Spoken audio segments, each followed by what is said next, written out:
we said, send us in your questions and Chris will answer on pretty much anything.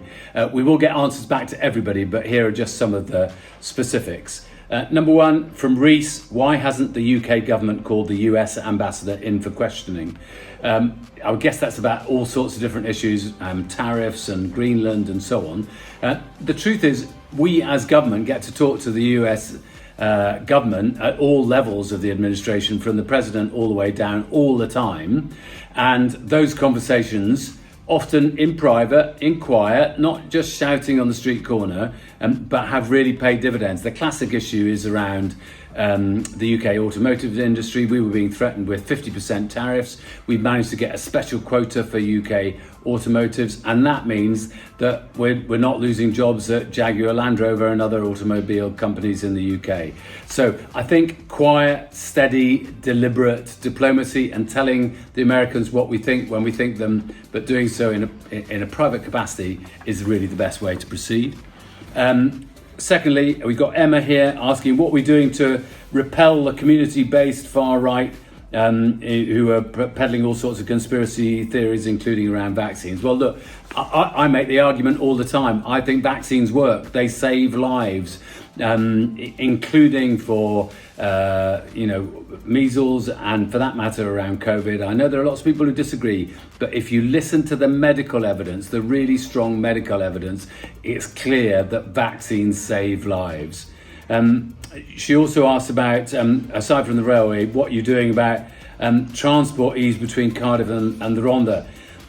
Well, obviously the first thing is we are improving the railway. It's a really important part of getting a better deal. The Gerwyn line is already faster, but we will be going to 4 trains an hour, which I think will make it much, much easier for people to get down into Cardiff swiftly. We've also now got, if we get re-elected in May, we're going to be introducing a £2 cap on bus journeys across Wales. I think that's a really important change. The truth is, the A470, I mean, there's an awful lot of traffic on it every single day, and I don't know what the answer to that one is. But if anybody's got a better answer, please do tell me. Toby asks about the Royal Mail. Look, I've been banging on at the Royal Mail for ages. The service has been terrible.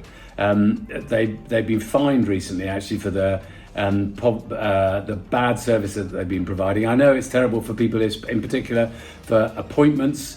Sometimes people have been getting letters. The letter has arrived after the appointment was meant to happen, and that is absolutely crazy. So we've got to get this right. I keep on, and I will keep on at Royal Mail as much as I possibly can. Obviously, it'd be better to get to a situation with hospital appointments where people are getting connections to their mobile phone.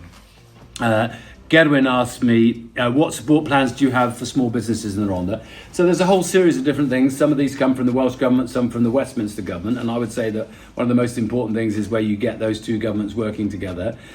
So for the whole of the UK, we now have a single online portal which provides support and advice for businesses, including about where they can find financial support, or if they're thinking about exporting, where they can get support for that, or where they can just get mentoring advice and support.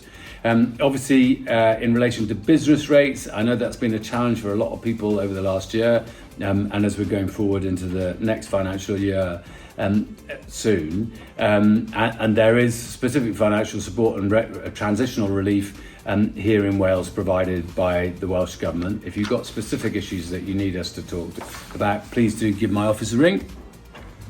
Becky asks me, what are the top 3 reasons someone should vote Labour? She says she's losing hope that it's the party of the people. Well, number 1, most important upgrade in workers' rights in a generation. I think that's really important. So, for instance, getting rid of exploitative 0 hours contracts, fine to keep them for people who want them, but where they're exploitative, we're getting rid of them. We'll be stopping fire and rehire, which was absolutely preposterous system that we've had in the UK over recent years, and making sure that people have paternity leave from day one, improving sick leave from day one. all of these things that other political parties have opposed, both the Tories and the Lib Dems and Reform. So that's number one. Number two, I think the reason to vote Labour in the Senate elections, which is coming up, is because we've now seen for the last 6 months steady improvement in waiting lists in the NHS across Wales. The last month was the fastest improvement in waiting lists on record.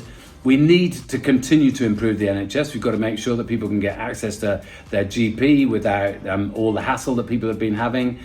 We need to cut those waiting lists so that people can get hips and knees and all the operations that they need. But I wouldn't trust any of the other political parties to do that. And then the third point for me is the last financial settlement that the Westminster government gave the government in Wales was the biggest financial settlement in our history by a considerable distance. So I think it's really important that you have a Welsh government working with a Westminster government. We've only been in power in Westminster for the last 16 months. Working together really delivers change. Just one tiny instance of that.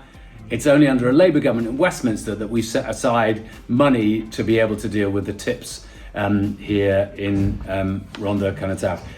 Becky also asked about surgeries and whether I'm open for drop-ins. So I tend to do it by appointment just because it makes it easier for other people to know when they'll be seen. But we post here on Facebook regularly when my surgeries are. And then final question from Ryan, who's asking about the situation in Ogmore Valley and the number of buses.